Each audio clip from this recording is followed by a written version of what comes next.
গল্পের শুরুতেই আমরা ইমানকে দেখতে পাই। ইমান একটা ব্যাংকে ক্যাশিয়ারের চাকরি করে। প্রতিদিনের মতো আজকেও সে সকাল সকাল ব্যাংকে চলে এসেছে, কিন্তু এত ভালো চাকরি থাকা সত্ত্বেও তার বেতন ছিল মাত্র 2000 রিঙ্গিত। একদিন একটা বৃদ্ধ মহিলা, যে কিনা ব্যাংকের রেগুলার কাস্টমার ছিল, সে ইমানের কাছে অনেকগুলো 1 সেন্টের কয়েন নিয়ে আসে, কিন্তু ইমান তাকে নিষেধ করে দিয়ে বলে, আমরা 1 সেন্টের কয়েন অ্যাকসেপ্ট করি না। কিন্তু তখন সেখানে ব্যাংকের ম্যানেজার রেজা চলে আসে, আর এই বৃদ্ধ মহিলা ম্যানেজারের কাছে ইমানের নামে কমপ্লেইন করে দেয়। রেজা তখন ইমানকে বকাবকি করতে শুরু করে আর চুপচাপ কয়েনগুলো নিয়ে মহিলার কাছে ক্ষমা চাইতে বলে। আর তাই কোনো উপায় না পেয়ে ইমান ওই বৃদ্ধ মহিলার কাছে ক্ষমা চায়। এত সকাল সকাল এমন কাহিনীর জন্য ইমানের মুড অফ হয়ে যায়। তাই সে একটা ব্রেক নিয়ে তার বন্ধু ইন্টানের সাথে কফি খেতে যায়। ইমানের বন্ধু ইন্টান আসলে এই ব্যাংকের সিকিউরিটি ডিপার্টমেন্টের হেড ছিল।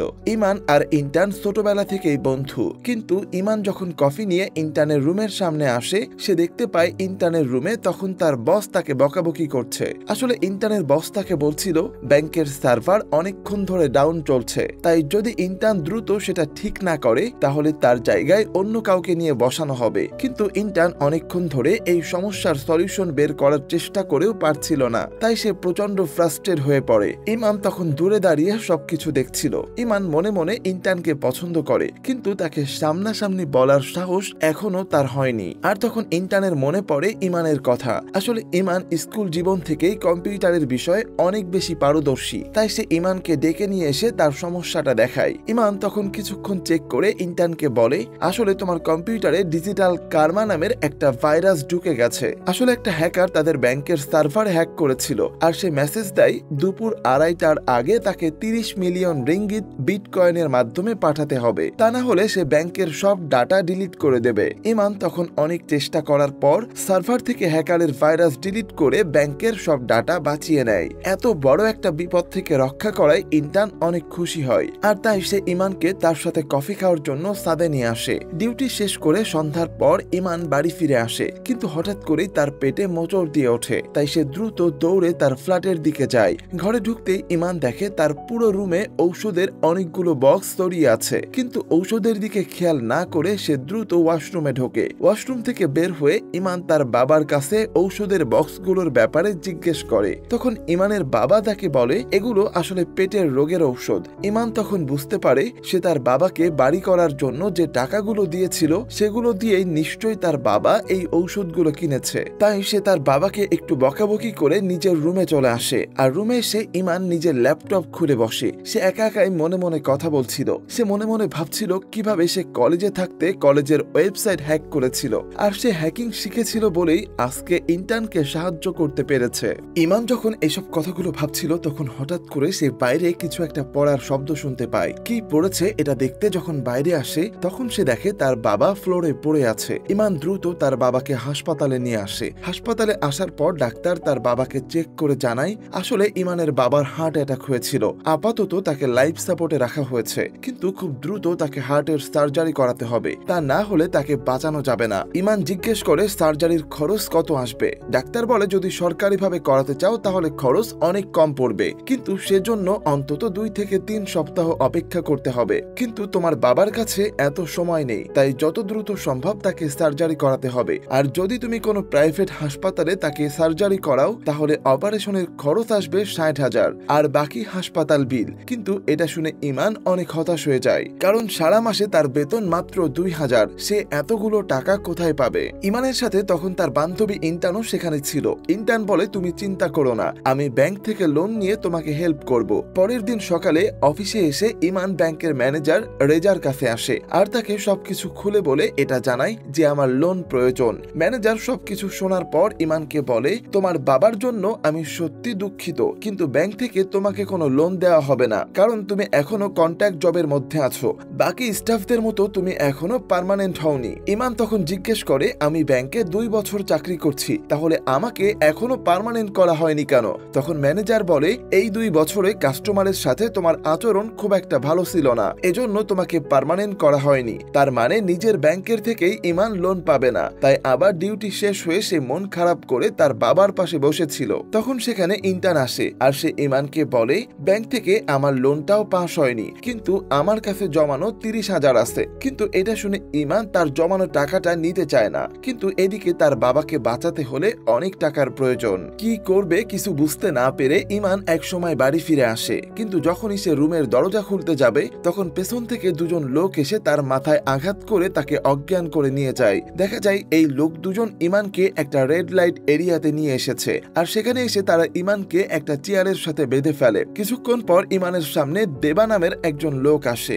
দেবা আসলে একজন গ্যাংস্টার। দেবা তখন ইমানকে ভয় দেখিয়ে বলে, তোমার বাবা আমার কাছ থেকে 30,000 টাকা ধার নিয়েছে, তুমি যদি 2 দিনের মধ্যে এই টাকা পরিশোধ না করো তাহলে আমরা তোমাকে মেরে ফেলবো। ইমান বুঝতে পারে আসলে তার বাবা এই লোকের কাছ থেকে টাকা নিয়েই ওই ঔষধগুলো কিনেছিল। লোকগুলো ইমানকে ভয় দেখিয়ে সেখান থেকে ছেড়ে দেয়। পরের দিন দেখা যায় ইমান আবারও অফিসে এসেছে, কিন্তু তার মাথার মধ্যে এখন অনেক চিন্তা। ইমান ব্যাংকে ঢুকতেই অ্যাশ নামের একটা ছেলেকে দেখতে পায়। অ্যাশের সাথে তখন সেখানে আরো স্টাফরা দাঁড়িয়েছিল। অ্যাশ এসে ইমানের দিকে হাত বাড়িয়ে দেয়, তখন সেখানে ইন্টার্ন চলে আসে। ইন্টার্ন বলে, অ্যাশ আমাদের নতুন অ্যাসিস্ট্যান্ট। এরপর অ্যাশ সেখান থেকে চলে গেলে ইন্টার্ন ইমানের কাছে তার মুখের আঘাতের ব্যাপারে জানতে চায়। তখন ইমান বলে, আসলে অন্ধকারে একটা দরজার সাথে বাড়ি লেগেছিল। কিছুক্ষণ পর ইমান যখন তার কাউন্টারে বসে আছে তখন টেনশন আর আঘাতের কারণে তার শরীর খারাপ হচ্ছিল। আর হঠাৎ করে সেখানে সেই বৃদ্ধ মহিলাটা চলে আসে, যে কিনা আগের দিন ইমানের সাথে 1 পয়সা জমা দেওয়া নিয়ে ঝগড়া করেছিল।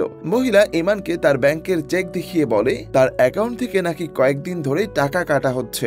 এমনিতেই ইমানের মুড ভালো ছিল না, তার উপর এই মহিলার আচরণে সে আরো বিরক্ত হচ্ছিল। কিন্তু ইমান খেয়াল করে কিছু দূরেই ম্যানেজার দাঁড়িয়ে আছে, তাই সে চুপচাপ মহিলার চেকটা হাতে নেয় আর তাকিয়ে দেখে আসলে এই মহিলার অ্যাকাউন্ট থেকে 1 পয়সা 2 পয়সা করে কাটা হচ্ছিল। আর তখনই হঠাৎ করে ইমানের মাথায় একটা বুদ্ধি আসে। নিজে নিজেই মনে মনে বলছিল, আমার সব বিপদের সলিউশন আমার সামনে ছিল, কিন্তু আমি কখনো এভাবে চিন্তা করে দেখিনি। কতটা বোকা আমি। ডিউটি শেষ করে ইমান দ্রুত তার বাড়ি ফিরে আসে। ইমান জানতো কিভাবে হ্যাকিং করতে হয়। হ্যাকার প্রথমে কারো ডিভাইস বা সার্ভার হ্যাক করার জন্য তাকে একটা মেইল পাঠায়, আর সেই মেইলের মধ্যে এমন একটা লিঙ্ক থাকে যেটা ওপেন করার সাথে সাথেই সিস্টেম হ্যাক হতে শুরু হয়। কারণ ওই লিঙ্কের মধ্যে এমন কিছু ভাইরাস থাকে যেগুলো ডিভাইসে ছড়িয়ে গিয়ে হ্যাকারকে একটা আনঅথরাইজ অ্যাক্সেস হ্যাকার পেয়ে যায়, আর তারপর হ্যাকার দুনিয়ায় যে কোনো জায়গায় বসেই ওই ডিভাইস কন্ট্রোল করতে পারে। আর এই জিনিসটা ইমান অনেক ভালোভাবেই জানতো, আর তাই সে বাড়ি ফিরে টোটাল হিসাব করতে শুরু করে।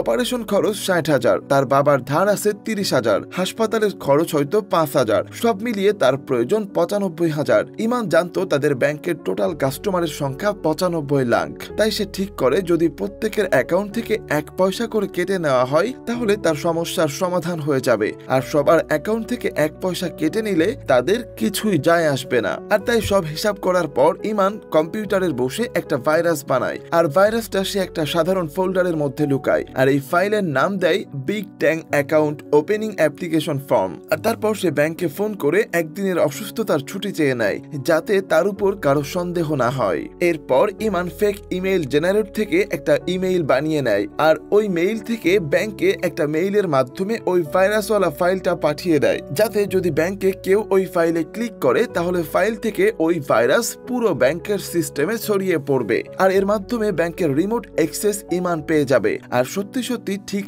এমনটাই ঘটে। ম্যানেজার ব্যাংকে আসার পর ইমানের পাঠানো সেই ইমেইলটা ওপেন করে, আর সাথে সাথেই ভাইরাস পুরো ব্যাংকে ছড়িয়ে পড়ে, আর সেই সাথে বাড়িতে বসে থাকা ইমান ব্যাংকের অ্যাক্সেস পেয়ে যায়। সে ক্যামেরা থেকে শুরু করে ব্যাংকে থাকা যাবতীয় সবগুলো ডিভাইসের অ্যাক্সেস পায়। আসলে ব্যাংকে পিসি সার্ভার সিস্টেম ছিল, বাকি সব স্টাফদের কম্পিউটারগুলো ম্যানেজারের কম্পিউটারের সাথে যুক্ত ছিল। ইমানের আসল লক্ষ্য ছিল ব্যাংকে থাকা অ্যাডমিনিস্ট্রেটরের পিসি খুঁজে বের করা, কারণ একমাত্র সেটার মাধ্যমে সে ব্যাংকের সার্ভার হ্যাক করতে পারবে। ইমান জানতো ভাইরাস ছড়িয়ে পড়ার সাথে সাথেই অ্যাডমিনের পিসি স্লো হয়ে যাবে, আর তখন তারা পিসি ঠিক করতে ইন্টার্নকে ডাকবে। ইন্টার্ন এসে পিসি রিস্টার্ট দিয়ে আবার যখন পাসওয়ার্ড দেবে সেই পাসওয়ার্ডটা ইমান দেখতে পাবে, আর এই পাসওয়ার্ডের মাধ্যমে সে ব্যাংকের সার্ভারে ঢুকতে পারবে। প্রত্যেকটা ব্যাংকে একটা সার্ভার রুম থাকে। ব্যাংকের কাস্টমারের মধ্যে হওয়া প্রত্যেকটা ট্রানজেকশনের রেকর্ড এই সার্ভার রুমেই স্টোর করা হয়, আর প্রত্যেকটা ব্যাংকেই একটা কালেকশন অ্যাকাউন্ট থাকে, আর সেই অ্যাকাউন্টে প্রত্যেকটা কাস্টমারের সার্ভিস চার্জ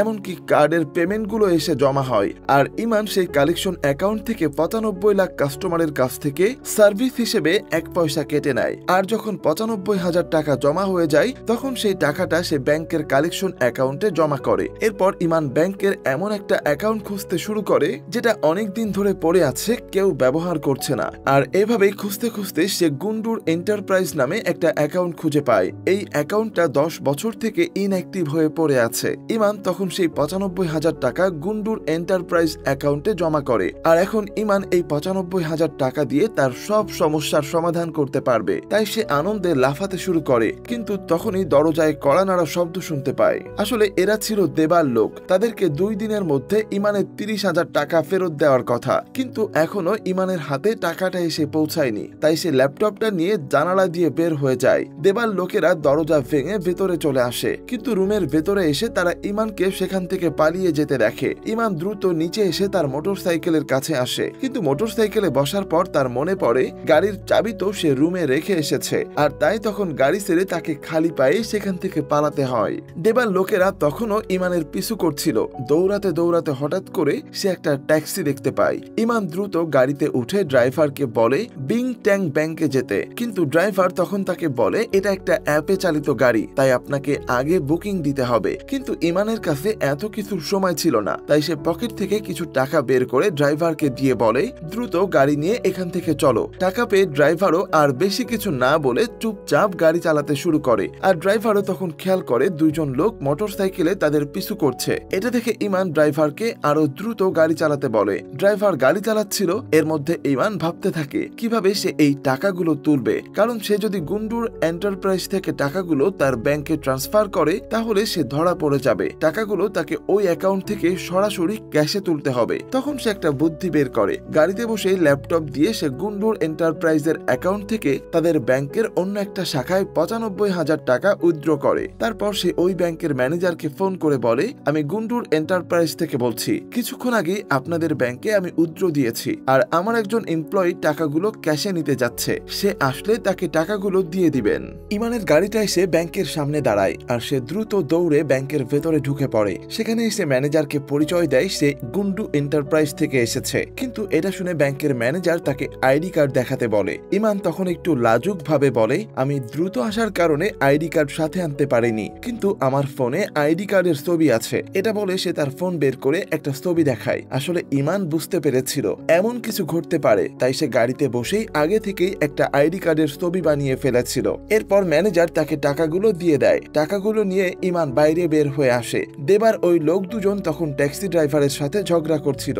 ইমান এসে এখান থেকে 30,000 টাকা বের করে তাদের হাতে দিয়ে দেয়। টাকা পেয়ে লোকগুলো সেখান থেকে চলে যায়, আর ইমান হাফ ছেড়ে বাঁচে। এরপর সে সোজা বাকি টাকাগুলো নিয়ে হাসপাতালে চলে আসে। সেখানে টাকাগুলো দিয়ে সে তার বাবার অপারেশন করায়। পরের দিন ইমান কোনো টেনশন ছাড়াই কনফিডেন্টলি ব্যাংকে চলে আসে। আর তখন সে প্রতিদিনের মতো লাঞ্চ টাইমে ইন্টার্নের জন্য হাতে কফি নিয়ে তার কেবিনের দিকে যাচ্ছিল।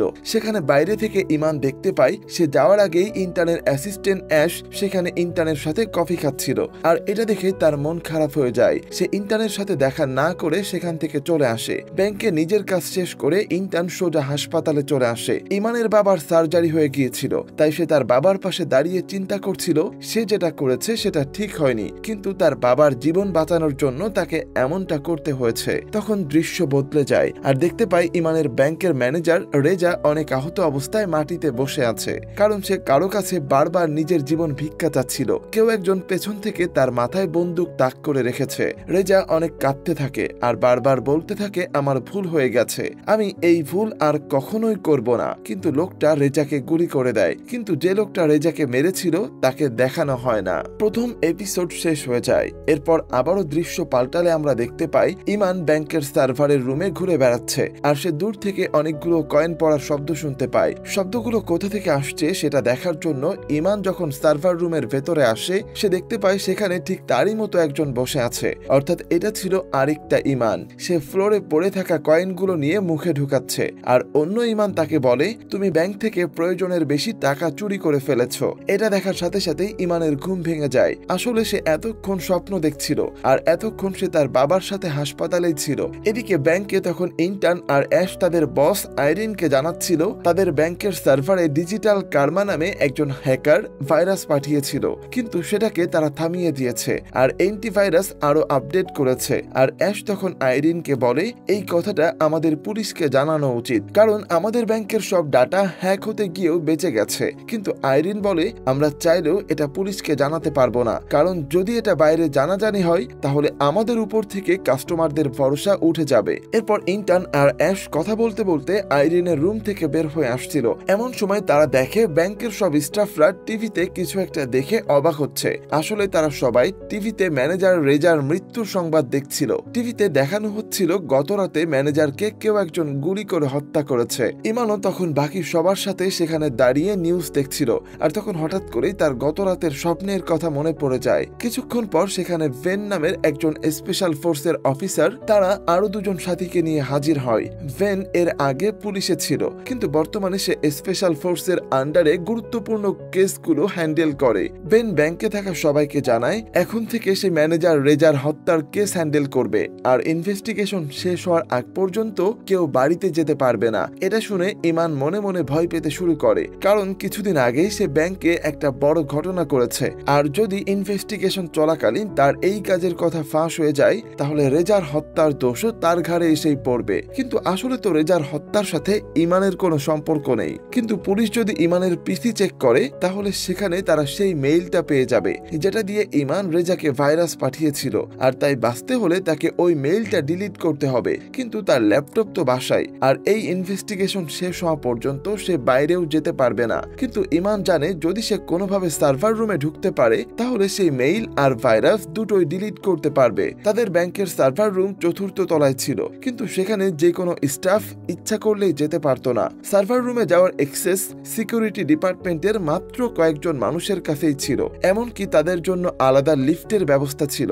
সেখানে ফিঙ্গারপ্রিন্ট ছাড়া লিফট কাজও করে না। তার মানে সাধারণ এমপ্লয়ি হয়ে ইমানের সার্ভার রুমে পৌঁছানো প্রায় অসম্ভব। আর এই সমস্ত চিন্তা তাকে আবারও অসুস্থ করে ফেলছিল। ইমান সাথে সাথে ওয়াশরুমে চলে আসে, আর তখনই সেখানে সাইবার সিকিউরিটির একজন এমপ্লয়ি আসে যার নাম শ্যাম। শ্যামের আসলে ওই দিন পেট খারাপ হয়েছিল, তাই সে দ্রুত বেসিনের উপরে ফোনের ব্যাগটা রেখে ওয়াশরুমে ঢুকে পড়ে। ইমান যখন বের হয়ে এসে হাত মুখ ধুচ্ছিল, তখন শ্যামের ফোনে বারবার ফোন আসছিল, তাই ইমানের মনোযোগ তার ফোনের উপরে পড়ে। ইমান ফোনটা হাতে নিয়ে দেখতে পায় ফোনের উপরে শ্যামের হাতের আঙ্গুলের ছাপ রয়েছে। আর এটা দেখেই ইমানের মাথায় আবার একটা বুদ্ধি চলে আসে। শ্যাম যেহেতু সাইবার সিকিউরিটি টিমে কাজ করে, তাই সার্ভার রুমে যাওয়ার অ্যাক্সেস তার কাছে রয়েছে।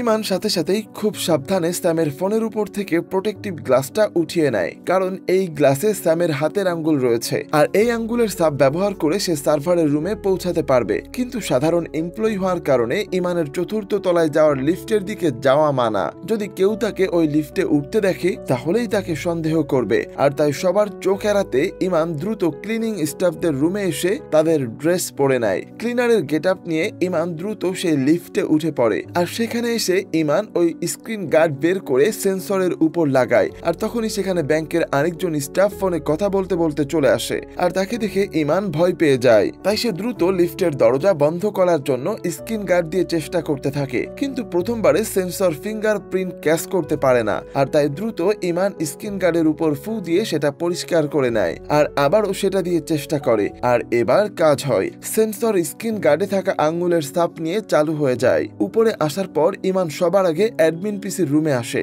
কারণ সার্ভারের রুমে যেতে হলে তাকে সবার আগে অ্যাক্সেস কার্ড প্রিন্ট করতে হবে। আর অ্যাডমিন পিসির কাছে এসে ইমান সবার আগে ব্যাংকের সিসিটিভির ফুটেজ ডিলিট করে, কারণ সেখানে ইমানের লিফট ব্যবহার করে ওই রুম আসা পর্যন্ত আসার ভিডিওগুলো ছিল। তারপর সে ব্যাংকের সমস্ত সিসিটিভি 15 মিনিটের জন্য বন্ধ করে দেয়। আর তাকে সার্ভার রুমে গিয়ে সব কাজ সেরে আবারও 15 মিনিটের ভেতরে তার কাউন্টারে ফেরত যেতে হবে। তাই সে তার হাতে থাকা ঘড়িতে স্টপ ওয়াচ দিয়ে দেয়। এরপর ইমান দ্রুত অ্যাডমিন পিসি থেকে সেই সব এমপ্লয়িদের লিস্ট বের করে যারা সার্ভার রুমে ঢুকতে পারত। সেখানে সে ইন্টার্নের অ্যাসিস্ট্যান্ট অ্যাশের নাম দেখতে পায়। তাই ইমান দ্রুত অ্যাশের নামের একটা কার্ড প্রিন্ট করে, যেন কোনো কিছু সমস্যা হলে অ্যাশ ফেসে যায়। অন্যদিকে তখন ব্যাংকের cyber security head Irene, officer ভেন আর তার সাথীদের সাথে কথা বলছিল। আর তখন সেখানে অ্যাশ আর ইন্টানও আসে। অ্যাশ সেখানে এসে জিজ্ঞেস করে রেজার কম্পিউটার আইরিনের রুমে কিভাবে আসলো। পুলিশ আসার আগ পর্যন্ত তাদের অপেক্ষা করা উচিত ছিল, কিন্তু আইরিন তখন বলে আমি নিজে পার্সোনালি রেজার কম্পিউটার চেক করতে চাচ্ছিলাম। আসলে আইরিন চাচ্ছিল না রেজার কম্পিউটারে পুলিশ এমন কিছু খুঁজে পাক যেটা তাদের কাস্টমারের উপর প্রভাব ফেলে। কিন্তু অ্যাশ বারবার চাচ্ছিল রেজার কম্পিউটার পুলিশ চেক করুক। পাশে দাঁড়ানো ইন্টার্ন ও অ্যাশের এমন ব্যবহারে বিরক্ত হচ্ছিল। তখন দেখা যায় হঠাৎ করে ভেন ফোনে কারো সাথে কথা বলে। তারপর সে ইন্টার্ন আর অ্যাশকে তার সাথে যেতে বলে। এদিকে ইমান তখন ওই অ্যাক্সেস কার্ড প্রিন্ট করার পর দ্রুত সার্ভার সার্ভার রুমের দিকে যাচ্ছিল। ইমান যখনই সার্ভার রুমের দিকে যাওয়ার লিফটের সামনে আসে তখন হঠাৎ করে খেয়াল করে লিফট আগে থেকেই নিচে থেকে উপরে আসছে। তার মানে লিফটে কেউ একজন আছে। আর লিফটের দরজা খুলতেই সাইবার সিকিউরিটি টিমের একটা মেয়ে সেখান থেকে বের হয়ে আসে। কিন্তু ততক্ষণে ইমান পাশে থাকা একটা রুমে লুকিয়ে পড়েছিল।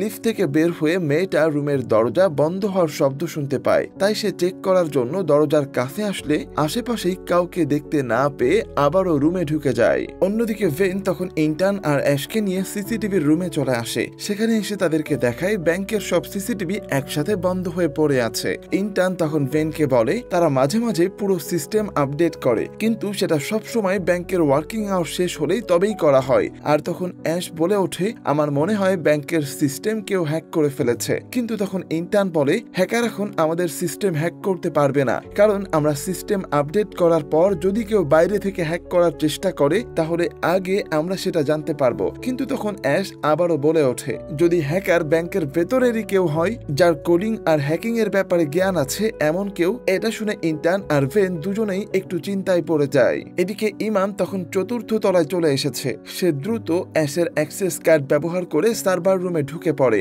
আর সার্ভার রুমে ঢোকার পর ইমান দেখতে পায় ভেতরে বিশাল বিশাল সার্ভার মেশিন ছিল। আর তাই এখন তাকে খুঁজতে হবে তার পাঠানো ভাইরাস কোন মেশিনে ইনক্রিপ্ট হয়েছে। কিন্তু তার কাছে এখন সময় আছে আর মাত্র 9 মিনিট। তাই সে এক এক করে সবগুলো মেশিন চেক করতে থাকে। আর তখন সে একটা মেশিনে তার ভাইরাসগুলো খুঁজে পায় আর সে ভাইরাস ডিলিট করতে শুরু করে। আর তখন ইন্টার্নের মোবাইলে একটা নোটিফিকেশন আসে কেউ একজন উপরে থাকা সার্ভার রুমের ফায়ারওয়াল আপডেট করছে। আর তখন তারা দ্রুত অ্যাডমিন পিসির রুমে চলে আসে। সেখানে আসার পর তারা বুঝতে পারে কেউ একজন প্রিন্টার ইউজ করেছে। আর তখন ভেনের মোবাইলে মেসেজ আসে অ্যাশ কিছুক্ষণ আগে সার্ভার রুমে এন্ট্রি করেছে। কিন্তু অ্যাশ তো তার সামনেই দাঁড়িয়ে আছে। এটা দেখে ভ্যান অ্যাশের কাছে থাকা তার আইডি কার্ড দেখতে চায়। অ্যাশ তার আইডি কার্ড দেখালে ভ্যানের মনে হয় এই সব কিছু হয়তো অ্যাশই করেছে। তাই সে তার লোকেদেরকে অ্যাশকে অ্যারেস্ট করতে বলে। কিন্তু তখনই ইন্টার্ন তাদেরকে থামিয়ে দিয়ে বলে সকাল থেকে অ্যাশ আমাদের সাথেই ছিল, সে কোথাও যায়নি। আর তখন ভ্যান অ্যাডমিন রুমে থাকা সবাইকে এই রুম থেকে বের হতে নিষেধ করে। আর এবার ভ্যান চলে আসে নিজেই সার্ভার রুম চেক করতে। আর তখন ইন্টার্ন সিস্টেম চেক করতে গিয়ে দেখে কেউ একজন অ্যাডমিন পিসি ইউজ করে অ্যাশের অ্যাক্সেস কার্ড প্রিন্ট করেছে। ইন্টার্ন তখন বলে নিশ্চয়ই কেউ আমাকে সহ আমার টিমকে ফাঁসানোর জন্য এই কাজগুলো করছে। এদিকে তখন ইমান সার্ভার রুমে তার পাঠানো ভাইরাস খুঁজে পায়। সে ডিলিট করতে যাবে তখনই দরজা দিয়ে ভ্যান ঢুকে পড়ে। প্রিয় দর্শক, আজকের মতো এই পর্যন্তই। আসলে এটা একটা সিরিজ, আর তাই যদি আপনাদের এই গল্পটা ভালো লেগে থাকে তাহলে আমাদেরকে কমেন্ট করে জানাবেন। আর বাকি এপিসোডগুলো এক্সপ্লেন করে জানাবো আসলে শেষ পর্যন্ত ইমানের কি হয়েছিল। দেওয়ানগঞ্জ থেকে আমাদের গত ভিডিওতে কমেন্ট করেছেন আকাশ ভাই। মাওয়া থেকে ভিডিওটা দেখেন জনাব শিহাব খান। তিতলি আপু আমাদের ভিডিওটা দেখেছেন কলকাতা থেকে। আসাম গুয়াহাটি থেকে আমাদের সঙ্গে ছিলেন বাদশা খান ভাই। আপনাদের সবার জন্য অনেক অনেক ভালোবাসা রইল। ভিডিওটা আপনি কোথা থেকে দেখছেন সেটা কমেন্টে জানাতে একদমই ভুলবেন না। আবারও ফিরবো ভিন্ন কোনো গল্পের সাথে। আল্লাহ হাফেজ।